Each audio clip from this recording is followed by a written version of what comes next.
নমস্কার, glory fan Bengal চ্যানেলে আপনাদের স্বাগত জানাই। আজ আমি আমার থাম্বনেলে সার্কাস্টিক ওয়েতে লিখেছি, ফান্দে পড়িয়া বকা কান্দে রে, প্রেসিডেন্ট ট্রাম্পের দশা, বর্তমান অবস্থা। Trump trapped and faces A hard reality. কেন আমি এই কথাটা বলছি তা আমি আমার প্রতিবেদনটিতে পর্যালোচনা করব।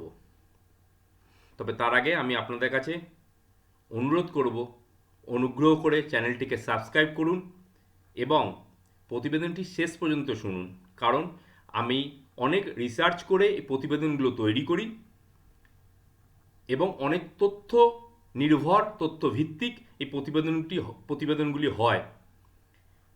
এই ভূ রাজনৈতিক জিও পলিটিক্যাল যে বিভিন্ন মূল্যবান তথ্য আপনাদের কাছে পৌঁছে দেওয়ার জন্য, আপনাদেরকে সেই তথ্যে সমৃদ্ধ করার উদ্দেশ্যে আমার এই চ্যানেল তৈরি করা এবং আমার এই চ্যানেলের উদ্দেশ্য। তো আপনারা যদি এটা পুরোটা না দেখেন বা আপনাদের কাছে যদি আমি এই তথ্য ভাণ্ডারে আপনাদের যদি সমৃদ্ধ না করতে পারি, তাহলে আমার চ্যানেলের উদ্দেশ্যই ব্যর্থ হয়। সুতরাং আশা করব প্রতিবেদনটিগুলো শেষ পর্যন্ত দেখুন এবং দেখে একটা লাইক দিন এবং শেয়ার করুন। ধন্যবাদ। আসি আমাদের প্রতিবেদনে। আমি বললাম ফান্দে পড়িয়া বগা কান্দে রে। এই যে প্রবাদটি, এটি মার্কিন রাজনীতি এবং আন্তর্জাতিক প্রেক্ষাপটে বেশ তাৎপর্যপূর্ণ। কারণ কারণ হচ্ছে ট্রাম্প এর আগে ইরানকে চুক্তি করার জন্য 10 দিনের একটা সময়সীমা দিয়েছিল এবং তার শেষ পর্যায়ে এসে তিনি বলেছিলেন ইরানের কাছে চুক্তি করার, অরমুজ প্রণালী খুলে দেওয়ার মাত্র 48 ঘন্টাতে সময় আছে, যা শেষ হয়ে আসছে। না হলে তাদের উপর এক নরকের ভয়াবহতা নেমে আসবে। All hell will rain down on them. এই সেন্টেন্সটি খুব গুরুত্বপূর্ণ। তাদের উপর নরকের ভয়াবহতা নেমে আসবে। এবং তারপর আবার তিনি ট্রুথ সোশ্যাল মিডিয়াতে তার সতর্ক করে বলেছেন, আজ রাতে একটি আস্ত সভ্যতা ধ্বংস হয়ে যাবে, আর কখনো ফিরে আসবে না। যা আমি চাই না এমনটা হোক, কিন্তু সম্ভবত তাই হতে চলেছে। অর্থাৎ পুরো ইরানিয়ান সভ্যতাকে তিনি ধ্বংসের মুখে দাঁড় করিয়েছেন।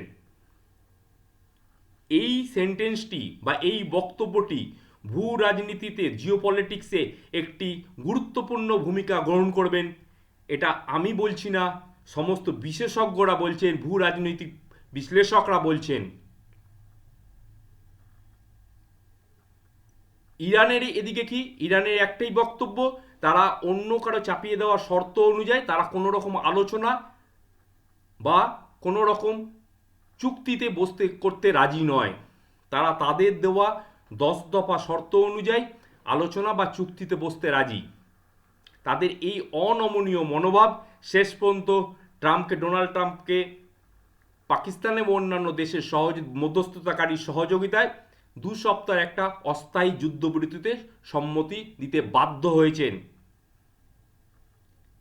অর্থাৎ গত পরশু ডোনাল্ড ট্রাম্প তখন তার ট্রুথ সোশ্যাল মিডিয়াতে লেখেন, based on conversation with Prime Minister Shehbaz Sharif and Field Marshal Asim Munir of Pakistan, and wherein they requested that I hold of the destructive force being sent tonight to Iran and subject to the Islamic Republic of Iran agreeing to the complete, immediate and safe opening of the Strait of Hormuz. I agree to suspend the bombing and attack of Iran for a period of 2 weeks. This will be a double-sided ceasefire. উভয় পক্ষের একটা যুদ্ধবিরতি। ইরানের ক্ষমতা দেখুন, আজকে 40 দিন ধরে এই যে আমেরিকা ইসরায়েলের মতো সামরিক শক্তিশালী দুটি দেশের বিরুদ্ধে পাল্লা দিয়ে খুব ভালোভাবে লড়াই করেছে। ভাবুন এখানকার মানুষের ইরানিয়ানদের মানসিক জোর, তাদের সাহস। আমেরিকা বলল তাদের ব্রিজ এবং তাদের যে ইলেকট্রিক বা পাওয়ার ইনফ্রাস্ট্রাকচারগুলোকে তারা উড়িয়ে দেবে। আর মানুষ গিয়ে কি করলো, ব্রিজের ওপর লক্ষ লক্ষ মানুষ তারা কি করলো, ব্রিজের ওপর হিউম্যান চেন তৈরি করলো, মানববন্ধন তৈরি করলো, জাতীয় পতাকা নিয়ে দাঁড়িয়ে রইল। তারা বলল যদি বোমা মারতে হয়, যদি বিমান হামলা করতে হয়, যদি মিসাইল অ্যাটাক করতে হয় ব্রিজগুলোর ওপর, তাদের ওপরেও করতে হবে। যদি এই লক্ষ লক্ষ মানুষের এই ব্রিজ বা ইনফ্রাস্ট্রাকচার নষ্ট করতে গিয়ে যে লক্ষ লক্ষ মানুষের যদি মৃত্যু হয়, তো তখন তারা দুনিয়াকে কি জবাব দেবে? সুতরাং এই মতাবস্থায় মার্কিন প্রেসিডেন্ট ডোনাল্ড ট্রাম্প 2 সপ্তাহের এই অস্থায়ী সিজফায়ার যুদ্ধবিরতি ঘোষণা করতে বাধ্য হয়েছেন, সম্মত হয়েছেন।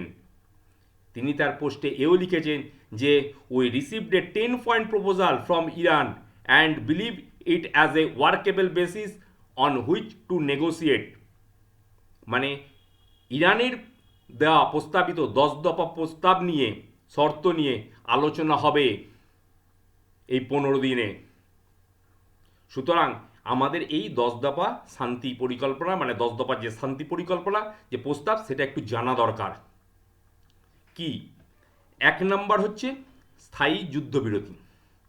ইরানের প্রথম প্রস্তাব হচ্ছে যে ইরান, ইরাক, লেবাননের হিজবুল্লাহ এবং ইয়েমেনের হুতি, এদের বিরুদ্ধে চলা সমস্ত ধরনের যুদ্ধ বা সামরিক অভিযান স্থায়ীভাবে বন্ধ করতে হবে, প্রথম শর্ত।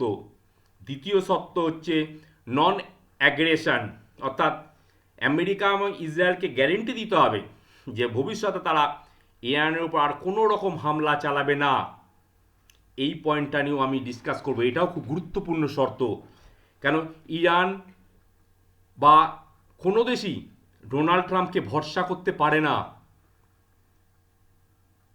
ডোনাল্ড ট্রাম্পের ট্যাকো অর্থাৎ পাল্টি খাওয়ার যে রীতি রয়েছে, তা দেখে কেউ ডোনাল্ড ট্রাম্পকে ভরসা করতে পারে না। বিশ্বের প্রধান শক্তিধর দেশ, প্রধান শক্তিশালী দেশ, তার প্রধান প্রেসিডেন্ট, তার কথার গুরুত্ব বা তার কথার মূল্য গোটা বিশ্বে কতটা, এটা খুব গুরুত্বপূর্ণ। তৃতীয়ত হরমুজ প্রণালী নিয়ন্ত্রণ, অর্থাৎ কৌশলগতভাবে গুরুত্বপূর্ণ হরমুজ প্রণালীর ওপর ইরানের একক নিয়ন্ত্রণ বজায় থাকবে, এটা তাদের তৃতীয় শর্ত। চতুর্থত নিরাপদ নেভিগেশন প্রোটোকল, অর্থাৎ হরমুজ প্রণালী দিয়ে আন্তর্জাতিক যত জাহাজ চলাচল, তাদের নিরাপত্তা নিশ্চিত করতে একটি নির্দিষ্ট প্রোটোকল তৈরি করতে হবে। কারণ আমরা জানি হরমুজ প্রণালী দিয়ে বিশ্বের 20% জ্বালানি পরিবাহিত হয়। ইউরেনিয়াম সমৃদ্ধকরণ, শান্তিপূর্ণ উদ্দেশ্যে ইরান ইউরেনিয়াম সমৃদ্ধ করার যে অধিকার, সেটা আনুষ্ঠানিকভাবে স্বীকৃতি দিতে হবে। ষষ্ঠত সকল নিষেধাজ্ঞা প্রত্যাহার, অর্থাৎ ইরানের ওপর আরোপিত বাণিজ্যিক সমস্ত ধরনের প্রাইমারি বা ফাইনাল সব ধরনের মার্কিন এবং যে আন্তর্জাতিক যে অর্থনৈতিক নিষেধাজ্ঞা, তা পুরোপুরি তুলে দিতে হবে। হিমায়ত সম্পদ মুক্তি, অর্থাৎ আমেরিকা সহ বিভিন্ন দেশে ইরানের যেসব ফান্ড বা যেসব তহবিল, আর্থিক তহবিল যেগুলো আটকে রেখে দিয়েছে বিভিন্ন দেশ, ইউরোপিয়ান দেশগুলি, কান্ট্রিগুলি, তাইগুলোকে সম্পূর্ণভাবে সেই তহবিলগুলি এবং সম্পদগুলি তাদের ফেরত দিতে হবে।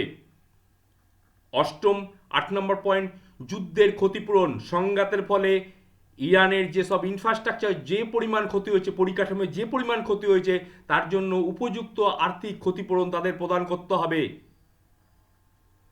নবমত মার্কিন সেনা প্রত্যাহার, অর্থাৎ মধ্যপ্রাচ্যে বা পারস্য উপসাগরীয় অঞ্চলে, পশ্চিম এশিয়া থেকে সমস্ত মার্কিন সেনাবাহিনী, লড়াকু সেনা এবং সামরিক যে উপস্থিতি, নৌবহর যা রয়েছে, সমস্ত কিছু তাদের ভৌগোলিক অবস্থানে পরিবর্তন করাতে হবে, সরিয়ে নিয়ে যেতে হবে। দশম অর্থাৎ শেষ পয়েন্ট, শেষ শর্ত আন্তর্জাতিক রেজলিউশন বাতিল, অর্থাৎ ইরানের বিরুদ্ধে থাকা সমস্ত ধরনের, অর্থাৎ জাতিসংঘ নিরাপত্তা পরিষদ বা আইএএ এদের যে সমস্ত নেতিবাচক নেগেটিভ যেসব রেজলিউশন যেসব রয়েছে, যেসব প্রস্তাবনা রয়েছে, সেগুলোকে বাতিল করতে হবে। এই ছিল তাদের 10 দফা যুদ্ধবিরতি প্রস্তাব। এখন এই যে সিজফায়ার, এটা এখন কিন্তু একটা অত্যন্ত সংকটজনক এবং আমরা সামনে বড় কিছু ঘটনার জন্য বা বড় কিছু সম্ভাবনার জন্য আমাদের অপেক্ষা করতে হবে। সিজফায়ার মানে কিন্তু যুদ্ধ শেষ নয়, সিজফায়ার মানে যুদ্ধবিরতি। আমি যে আমার এতে বলেছিলাম যে ফান্দে পড়িয়া বকা কান্দে, অর্থাৎ ডোনাল্ড ট্রাম্পের অবস্থা সঙ্গীন, অর্থাৎ তিনি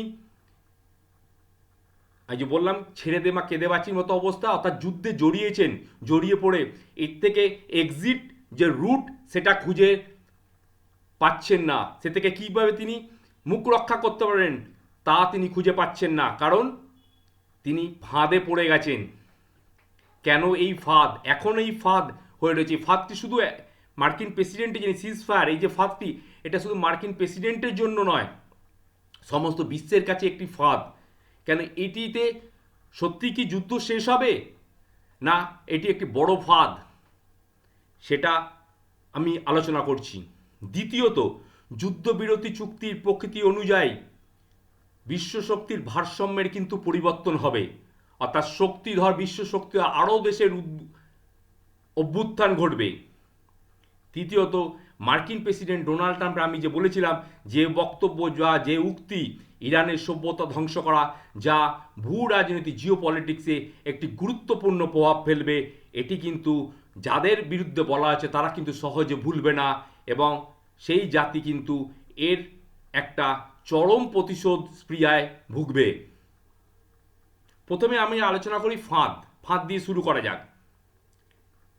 কি ফাঁদটা কি না, ফাঁদ হচ্ছে আমরা কিন্তু এখন এই সিজফায়ার অবস্থায় এই ফাঁদটা থেকে কিন্তু এটি একটি ফাঁদ, কারণ এই ফাঁদ থেকে আমরা এখনো একটা বিপজ্জনক পর্যায়ে আমরা প্রবেশ করেছি। কারণ মার্কিন সেনাবাহিনী যে সিজফায়ার রয়েছে, এটা কিন্তু যুদ্ধ সমাপ্তির লক্ষণ না, আমি আবার বলছি এটা কিন্তু যুদ্ধবিরতি। মার্কিন সামরিক বাহিনী এই অঞ্চলে হামলার জন্য প্রস্তুত হয়ে রয়েছে, অবস্থায় রয়েছে। অর্থাৎ এই ফাঁদ থেকে মুক্তি পাওয়ার তখনই সম্ভব যখন মার্কিন সেনাবাহিনী এবং মার্কিন নৌবাহিনী বা অর্থাৎ মার্কিন সামরিক সমস্ত ব্যবস্থাপনার যদি ভৌগোলিক যদি অবস্থান পরিবর্তন না হয়, তাহলে কিন্তু এই অঞ্চলের থেকে যুদ্ধ থেকে মুক্তি পাওয়ার সম্ভাবনা খুব কম। অর্থাৎ প্রেসিডেন্ট ট্রাম্প এখান থেকে সমস্ত কেরিয়ার ব্যাটেল গ্রুপ, যুদ্ধ বিমান, নৌসেনাদের যদি ভৌগোলিকভাবে সরিয়ে না নিয়ে যান, এই অঞ্চলে যুদ্ধের পরিসমাপ্তি হওয়ার সম্ভাবনা খুব কম। কারণ আমেরিকার ডিফেন্স সেক্রেটারি পিট হেগসেথ বলেছিলেন, কিছুদিন আগেই বলেছেন যে আমরা ওই সমৃদ্ধ ইউরেনিয়াম দখল করবই। আমরা জানি এই যে পুরো সমস্যাটার মূল হচ্ছে এই ইউরেনিয়াম। কেন ইরানের কাছে 10 থেকে 16টা পারমাণবিক অস্ত্র তৈরি করার মতো ইউরেনিয়াম, সমৃদ্ধ ইউরেনিয়াম আছে। তারা এগুলো এখন সেগুলোকে তৈরি করার জন্য সর্বোচ্চ উৎসাহিত বোধ করবে, কারণ তাদের সভ্যতাকে ধ্বংসের মুখোমুখি দাঁড় করিয়ে দিয়েছিল ডোনাল্ড ট্রাম্প। ট্রাম্পের কাছে এটি অত্যন্ত বিপজ্জনক হতে চলেছে। ইরান এখন পারমাণবিক অস্ত্র ছেড়ে দেওয়ার জন্য খুব সামান্যই উৎসাহ দেখাবে। বিশেষ করে ডোনাল্ড ট্রাম্প যেহেতু 9,20,00,000 মানুষকে ইরানিয়ানকে তারা ধ্বংসের মুখে ঠেলে দিয়েছেন, ধ্বংস করার হুমকি দিয়েছেন। সুতরাং যারা গণতন্ত্রপন্থী আন্দোলনের কর্মী তারাও দেশাত্মবোধে উদ্বুদ্ধ হবে এবং এর প্রতিশোধ স্পৃহায় জেগে উঠবে এবং পারমাণবিক অস্ত্র তৈরি করতে সাহায্য করবে, যা আমরা গত জুনে মিডনাইট হ্যামার আক্রমণের পর আমরা দেখেছিলাম, এবং 28শে ফেব্রুয়ারি একই রকম অবস্থানে, মানসিক অবস্থানে ইরানবাসীকে নিয়ে গেছে। মিডনাইট হ্যামারের পর কি হয়েছিল না, প্রত্যেকটি দেশবাসী সবাই তারা যেমন তাদের ভাষায় বন্দুক রিলোড করার মতো তারা সামরিক অস্ত্র তৈরির কাজে সবাই নিযুক্ত হয়েছিল। তারা প্রতি মাসে কেবল 50 থেকে 100টার বেশি ক্ষেপণাস্ত্র শুধু নয়, তারা প্রচুর পরিমাণে প্রতি মাসে তারা ড্রোন উৎপাদন করত। ড্রোন তৈরির কাজ তারা যে পরিমাণে ড্রোন তারা উৎপাদন করেছে, গত শতকে তারা ইউক্রেন যুদ্ধের সময় রাশিয়াকে ড্রোন পর্যন্ত রপ্তানি করেছে। সুতরাং এগুলো তারা উৎপাদনের পরিমাণ বাড়িয়েছে এবং আরও উন্নত করেছে। বোমাবর্ষণ বন্ধ হলে তাদের এই সাময়িক যে দুর্বলতাটুকু কেটে গেলে তাদের কাছে টাকা আছে, তাদের কাছে জায়গা আছে, প্রয়োজনীয় উপকরণ রয়েছে, সুতরাং তারা এই যে মিসাইল বা ড্রোন তৈরিতে তারা মনোনিবেশ করবে। ইরানের শাসন ব্যবস্থার ওপর জনগণের অর্থাৎ 20% জনগণের সরকারের প্রতি সমর্থন ছিল। কিন্তু এই যে আমি আগেই বলেছিলাম যে ডোনাল্ড ট্রাম্পের এই যে ইরানিয়ানদের সভ্যতাকে ধ্বংস করার যে হুমকি, তাতে কিন্তু 9,20,00,000 মানুষকে দেশাত্মবোধে উদ্বুদ্ধ করেছে। বড় অংশ তারা এই কার্যক্রমে সহায়তা করবে, কারণ কেউ মরতে চায় না, সবাই চায় এই অসাধারণ একটা ঘটনাক্রমের সূত্রপাত হয়েছে, তারাও চায় যে এর প্রতিশোধ নিতে। ট্রাম্প যে বলেছে আজ রাতে একটি মহান সভ্যতা মারা যেতে চলেছে, এটা আমি আবার বলছি, ভূ রাজনীতিতে একটি স্থায়ী এবং অত্যন্ত দীর্ঘমেয়াদী চিহ্ন রেখে যাবে। মার্কিন যুক্তরাষ্ট্রের ইতিহাসে কোনো প্রেসিডেন্ট আজ পর্যন্ত এমন বিবৃতি দেয়নি যা গোটা সভ্যতাকে ধ্বংস করার কথা বলে। এটি কিন্তু একটি গণহত্যার অভিপ্রায়, যা কিন্তু জেনেভা কনভেনশনের কাউকে গণহত্যার জন্য দোষী সাব্যস্ত করার জন্য এই একটি মন্তব্য যথেষ্ট, তাকে দোষী সাব্যস্ত করা যায়। প্রেসিডেন্ট ট্রাম্পের এই কথা স্পষ্ট গণহত্যার অভিপ্রায় প্রমাণ করে। আর প্রেসিডেন্ট ট্রাম্প এমন একটা ব্যক্তি, পৃথিবীতে গুটি কয়েক মানুষ আছে যারা পারমাণবিক অস্ত্র ব্যবহার করার ক্ষমতা, তাদের মধ্যে কিন্তু এই ডোনাল্ড ট্রাম্প একজন। সুতরাং তিনি পারমাণবিক অস্ত্র কার্যকর করতে সক্ষম এবং সভ্যতাকে ধ্বংস করার ক্ষমতা তার রয়েছে, সক্ষম তিনি। সুতরাং এখানে ডোনাল্ড ট্রাম্প যা করেছেন তা অনৈতিক, এটি সম্ভবত জেনেভা কনভেনশনের পরিপন্থী। তিনি আইনগতভাবে একটি ফাঁদে পড়েছেন। এছাড়াও ট্রাম্প বর্তমানে একাধিক আইনি জটিলতার আষ্টেপৃষ্ঠে জড়িয়ে আছেন। যেমন ইমপিচমেন্টের দাবি তুলছে, ইরানের সাথে এই যুদ্ধের ঝুঁকি নেওয়া এবং কংগ্রেসের অনুমতি ছাড়াই সামরিক পদক্ষেপে যে অভিযোগের আলেকজান্দ্রিও ওকাসিও কার্তেজ সহ বহু ডেমোক্রেটিক নেতা তার বিরুদ্ধে ইমপিচমেন্ট বা পদচ্যুতির দাবি তুলেছেন। ট্রাম্পের সাম্প্রতিক কিছু আক্রমণাত্মক মন্তব্য তাকে মানসিকভাবে ভারসাম্যহীন আখ্যা দিয়ে মার্কিন সংবিধানে 25তম সংশোধনী প্রয়োগ করে তাকে ক্ষমতাচ্যুত করার কথাও আলোচনা শুরু হয়েছে। আমাদের সোশ্যাল মিডিয়ার চেয়ে মার্কিন সোশ্যাল মিডিয়া কিন্তু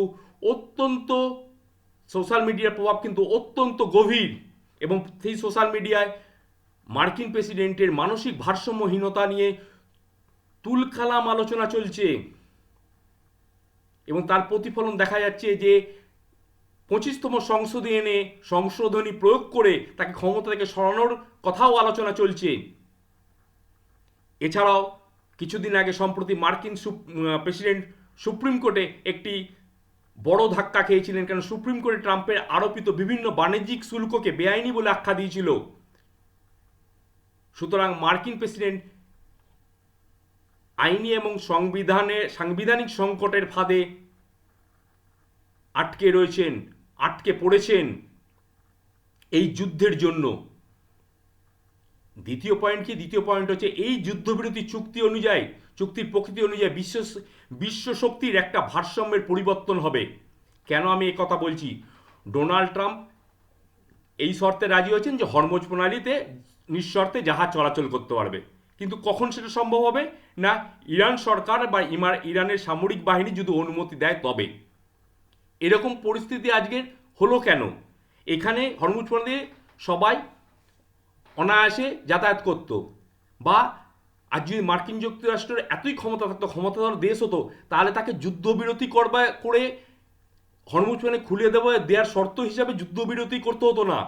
সুতরাং মার্কিন যুক্তরাষ্ট্রের ক্ষমতা চেয়ে এখন ইরানের ক্ষমতা অনেক বেশি এই অঞ্চলে। আর যুক্তরাষ্ট্রের স্রেফ এই অঞ্চলে প্রধান শক্তিতে এখন পরিণত হয়েছে, যুক্তরাষ্ট্রের চেয়ে ক্ষমতাধর দেশ হয়ে পরিণত হয়েছে ইরান। কারণ যুদ্ধ প্রায়শই ক্ষমতার আসল রূপ পরিষ্কার করে দেয়। প্রেসিডেন্ট ট্রাম্প এবং মার্কিন যুক্তরাষ্ট্র হরমুজ প্রণালীর নিরাপদে যাতায়াত নিশ্চয়তা দিয়েছিল কি? দেয়নি।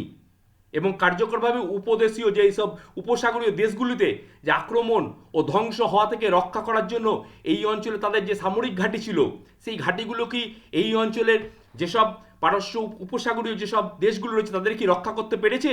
পারেনি। তাদের তেল সরবরাহ, তেল চলাচল সচল রাখতে পেরেছে? পারেনি আমেরিকা, মার্কিন যুক্তরাষ্ট্র। আর একমাত্র এই বিষয়টি একটি বিষয় উপসাগর দেশগুলোকে রক্ষা করেছে, তা হচ্ছে ইরান আক্রমণ না করার সিদ্ধান্ত। ইরান যাদের আক্রমণ যদি না করে থাকে তাহলেই সেই দেশ রক্ষা পেয়েছে। ইরানের ওপর নির্ভরশীল। সুতরাং কোনো দেশ যদি তার সুরক্ষা চায়, সে কার কাছে যাবে? মার্কিন যুক্তরাষ্ট্রের কাছে না ইরানের কাছে? নিশ্চিতভাবে তারা ইরানকে সমর্থন করবে, কারণ ইরান আপনাকে আক্রমণ করবে না এটা আশা করতে হবে। কারণ ইরান যদি আপনাকে আক্রমণ করার সিদ্ধান্ত নয়, মার্কিন যুক্তরাষ্ট্র আপনাকে বাঁচাবার জন্য কিচ্ছু করবে না, কিচ্ছু করতে এগিয়েও আসবে না। এটি হলো প্রথম সারির পাওয়ার পলিটিক্স বা ক্ষমতার রাজনীতি। এখন ক্ষমতার উচ্চ শিখরে রয়েছে ইরান, মার্কিন যুক্তরাষ্ট্র নয়। বিশ্বে ইরান একটি চতুর্থ শক্তি হিসাবে আবির্ভূত হচ্ছে। আরেকটি পয়েন্ট গুরুত্বপূর্ণ, সেটা হচ্ছে 40 দিন যুদ্ধের আগে এই উপসাগরীয় অঞ্চলে বা এই অঞ্চলটায় ক্ষমতার একটি ভারসাম্য ছিল। সেটা হচ্ছে ইসরায়েল ছিল ইরানের বিরুদ্ধে একটি উদীয়মান আধিপত্যবাদী শক্তি। ইসরায়েল এই অঞ্চলে একমাত্র পারমাণবিক শক্তিধর দেশ ছিল। কিন্তু এখন পরিস্থিতি এমন দাঁড়াচ্ছে, শুধু শাসন ব্যবস্থা নয়, বরং 92 মিলিয়ন ইরানি নাগরিক সবাই পারমাণবিক অস্ত্রের জন্য সর্বোচ্চ উৎসাহী হয়ে উঠেছে। এবং এটি অত্যন্ত প্রবলভাবে দেখা দিচ্ছে। সম্ভবত 90%-এর বেশি সম্ভাবনা যে তারা এই পারমাণবিক সক্ষমতা অর্জন করবেই। এটি ইসরায়েলের ক্ষমতাকে ক্রমে নিচে নামিয়ে আনবে। এই অঞ্চলে বর্তমানে ইসরায়েলের 70 লক্ষ ইহুদি আছে, যারা 500 মিলিয়ন মুসলিম দ্বারা পরিবেষ্টিত। এবং ইসরায়েল সবসময় বলে যে মুসলিমরা তাদেরকে সবসময় ঘৃণা করে। হ্যাঁ, আগে বড়জোর কয়েক লক্ষ মানুষ ইসরায়েলকে ঘৃণা করত, কিন্তু এখন আরও এক বিশাল জনবহুল তাদেরকে ঘৃণা করবে। কারণ প্রেসিডেন্ট ট্রাম্প পারমাণবিক হুমকি দিয়েছিলেন এবং তিনি বলেছিলেন এই এশিয়ার ইসলামিক কান্ট্রিগুলোকে অর্থাৎ ইরানকে সম্পূর্ণভাবে ধ্বংস করে দেবে। সুতরাং এই হুমকিগুলি পশ্চিম এবং সম্মত ইসরায়েলের জন্য এটা স্পষ্ট করছে তারা সবাইকে মেরে ফেলতে প্রস্তুত। এটি ইসরায়েলের নিরাপত্তার জন্য কোনো কাজে আসবে না। উল্টো ফল হলো পারমাণবিক অস্ত্রের ব্যবহার করলে, যদি ইসরায়েল করে, ইরান সহ প্রতিটি রাষ্ট্রই এখন পারমাণবিক অস্ত্র পাওয়ার জন্য উদ্গ্রীব হয়ে থাকবে এবং উৎসাহিত বোধ করবে। ডোনাল্ড ট্রাম্প বলেছেন ইরানকে যারা অস্ত্র সরবরাহ করবে তিনি তাদের উপর নিষেধাজ্ঞা দেবেন। আরে ইরান নিজেরাই অস্ত্র তৈরি করে, ইরানের অস্ত্র কারো সাহায্য দরকার হবে না। আমাদের বুঝতে হবে ইরান রাশিয়াকে ড্রোন রপ্তানি করেছিল ইউক্রেন যুদ্ধে। ইরান গ্রেনাডা নয়, ইরান ছোট রাষ্ট্র নয়, ইরান ভেনেজুয়েলা নয়। ইরান ইতিমধ্যে একটি প্রধান শক্তিশালী দেশ। বিশ্ব জিডিপির 1% ইরান থেকে আসে, 1% বেশি জিডিপি বিশ্ব জিডিপির ইরানের জিডিপি। আমাদের এই পরিপ্রেক্ষিতে একটা জিনিস দেখা দরকার, ইরানের অস্ত্রের প্রয়োজন নেই, তারা নিজেরাই তা তৈরি করে, কারো কাছ থেকে তাদের আমদানি করতে হয় না, তারা বরঞ্চ ড্রোন রপ্তানি করে। তবে ক্রমবর্ধমান যে হস্তান্তর বিষয় থাকতে পারে, ধরুন চীন যাদের প্রচুর এআই প্রযুক্তি আছে, তারা আমাদের ধারণা তারা ভবিষ্যতে খুব সহজেই তারা এই পারমাণবিক শক্তির হস্তান্তর ঘটিয়ে ফেলবে এবং খুব শীঘ্রই ইরান পারমাণবিক শক্তিধর দেশ হয়ে যেতে পারে, যা ট্রাম্পের নির্বুদ্ধিতার ফল হিসাবে গণ্য করা হবে। ইরানিরা যদি হরমুজ প্রণালী দিয়ে যাওয়া সমস্ত জাহাজের ওপর টোল আদায় শুরু করে, কারণ ইরান এই অঞ্চলে প্রধান শক্তিতে পরিণত হয়েছে, দেশগুলি তাদের নিজেদের নিরাপত্তার জন্য তারা টোল দিতে বাধ্য হবে, কিন্তু এর ফল সুদূর প্রসারী হবে। আমেরিকা দেখুন এই যে সিজফায়ার করলো, আমেরিকা অনেকটা বাধ্য হলো, কারণ ইরানের ম্যাপটা দেখুন একবার, ইরানের ম্যাপটা যদি ভালো করে দেখেন, এর উত্তর অংশে রয়েছে কে না কাস্পিয়ান সাগর এবং দক্ষিণ অংশে রয়েছে গালফ রিজিয়ন। এই যে ইরান হঠাৎ দাবি করলো যে নিউক্লিয়ার যখন ইরানের নিউক্লিয়ার ক্ষেত্রগুলোতে যখন আমেরিকা এবং ইসরায়েল অনবরত আক্রমণ করেছিল, ইরান দাবি করেছিল যে তারা তাদের মিসাইলগুলো পারস্য উপসাগর অঞ্চলের বাইরে পাঠিয়ে রেখেছে নিরাপদ আশ্রয়ে। এটা হলো কি করে, কিভাবে? কোঅর্ডিনেশন ট্র্যাক করে বোঝা গেল যে কাস্পিয়ান সাগরের চারিদিকে কারা রয়েছে, ভালো করে লক্ষ্য করুন। কাস্পিয়ান সাগরের চারিদিকে তুর্কমেনিস্তান, তুর্কমেনিস্তান পুরোপুরি কমিউনিস্ট কান্ট্রি, এছাড়া ওপর দিকে ইরান রয়েছে, রাশিয়া রয়েছে পুরোপুরি, রাশিয়া, কাজাকিস্তান, তুর্কমেনিস্তান, আজারবাইজান, এদের দ্বারা পরিবেষ্টিত কাস্পিয়ান সাগর। সুতরাং রাশিয়া তাদের গোলা বারুদ এক জায়গা থেকে অন্য জায়গা পৌঁছে দিতে সাহায্য করেছে। ইরান যখন পাকিস্তানকে তাদের শক্তির ক্ষমতা জানালো, শক্তি প্রকাশ করলো যে তাদের কাছে প্রায় 15,000 মিসাইল এবং 55,000 ড্রোন এখনো অক্ষত অবস্থা অন্য জায়গায় মজুদ আছে, এই সংবাদ যখন মার্কিন যুক্তরাষ্ট্রের কাছে পৌঁছালো, মার্কিন যুক্তরাষ্ট্র ভাবলো যে 15,000 যদি নয় 5,000 যদি আরো মিসাইল থাকে, সেইটাকে তাদেরকে সঙ্গে মোকাবেলা করতে ইসরায়েল এবং আমেরিকার আরও কিছুদিন সময় দরকার, অর্থাৎ হাতে কিছু সময় তারা পারচেস করতে চাইছে। অথবা এই সিজফায়ারটা সেই সময় পারচেস নয় তো, কারণ আমেরিকার এখনই কাস্পিয়ান সাগর সরাসরি রাশিয়াকে আক্রমণ করতে পারবে না, কারণ কাস্পিয়ান সাগরটা রাশিয়া নিয়ন্ত্রণ করে। তাদের গোয়েন্দা সূত্রে খবর যে কাস্পিয়ান সাগরে রাশিয়ার মাধ্যমে তারা এই মিসাইল এবং ড্রোনগুলো সুরক্ষিত জায়গায় সরবরাহ করে পাঠিয়ে দিয়েছে, রেখেছে, সাপ্লাই করে রেখেছে।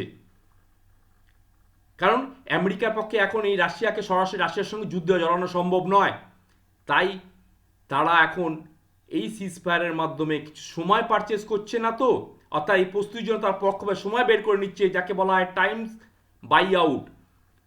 তাই যারা ভাবছেন যে যুদ্ধ শেষ হয়ে গেছে তারা কিন্তু ভুল ভাবছেন। আমি আবার বলছি, ডোনাল্ড ট্রাম্প এখন যে ট্র্যাপে ফেসেছেন তা হয়তো তার এই 2 উইক যুদ্ধবিরতিতে নিজেদেরকে আবার গুছিয়ে নিয়ে যুদ্ধে নামার প্রস্তুতি হতে পারে। 2026 সালের মধ্যবর্তী নির্বাচন সামনে রেখে ডোনাল্ড ট্রাম্প যথেষ্ট চাপে আছেন। সাম্প্রতিক জনসমীক্ষা দেখা গেছে যে ইরান যুদ্ধের কারণে ডোনাল্ড ট্রাম্পের জনপ্রিয়তা যথেষ্ট হ্রাস পেয়েছে। অনেক ভোটার তাকে ইতিহাসের সবচেয়ে বিতর্কিত প্রেসিডেন্ট হিসাবে দেখছেন এবং বর্তমানে অদ্ভুতভাবে ট্রাম্প তার নিজের সরকারের রাজস্ব দপ্তর অর্থাৎ IRS এর বিরুদ্ধে তথ্য ফাঁসের অভিযোগ করে $10 বিলিয়ন ক্ষতিপূরণের জন্য মামলা করেছেন। কেউ তার নিজের সরকারের বিরুদ্ধে কেউ মামলা করে, কিন্তু করেছেন। সংক্ষেপে বলতে পারি, ইরানের সাথে যুদ্ধের হুমকি এবং যুদ্ধবিরতির যে নাটকীয়তা, এবং অন্যদিকে দেশে ইমপিচমেন্ট এবং আদালতের যে কড়া রায়ের মুখে পড়ে ডোনাল্ড ট্রাম্পের রাজনৈতিক ভবিষ্যৎ অনিশ্চিত, তিনি এখন ফাঁদে পড়া বগার মতো। তিনি এখান থেকে এক্সিট করার প্ল্যান খুঁজছেন, কিন্তু এখনো পর্যন্ত এরকম কোনো সুরক্ষিত প্ল্যান তার সামনে নেই। আশা করি বর্তমানে এই ভূ রাজনৈতিক অবস্থাটা আপনাদের বোঝাতে আমি সক্ষম হলাম। আজকে যে ক্রিটিক্যাল বা যে সংকটময় অবস্থায় আমরা রয়েছি সেটা আমি বুঝাতে পারলাম। এই যুদ্ধবিরতি কিন্তু আমাদের খুব ধৈর্য ধরে পর্যবেক্ষণ করতে হবে, কেন পরবর্তীকালে কি হতে চলেছে তা আমরা কিন্তু বুঝতে পারছি না। এক অস্বাভাবিক পরিস্থিতির মুখোমুখি হয়ে রয়েছে গোটা বিশ্ব। আশা করি প্রতিবেদনটা নিশ্চয়ই আপনাদের ভালো লাগবেন। পারলে প্রতিবেদনটিকে একটি লাইক করুন এবং প্রতিবেদনটি শেয়ার করুন। ধন্যবাদ। Thank you.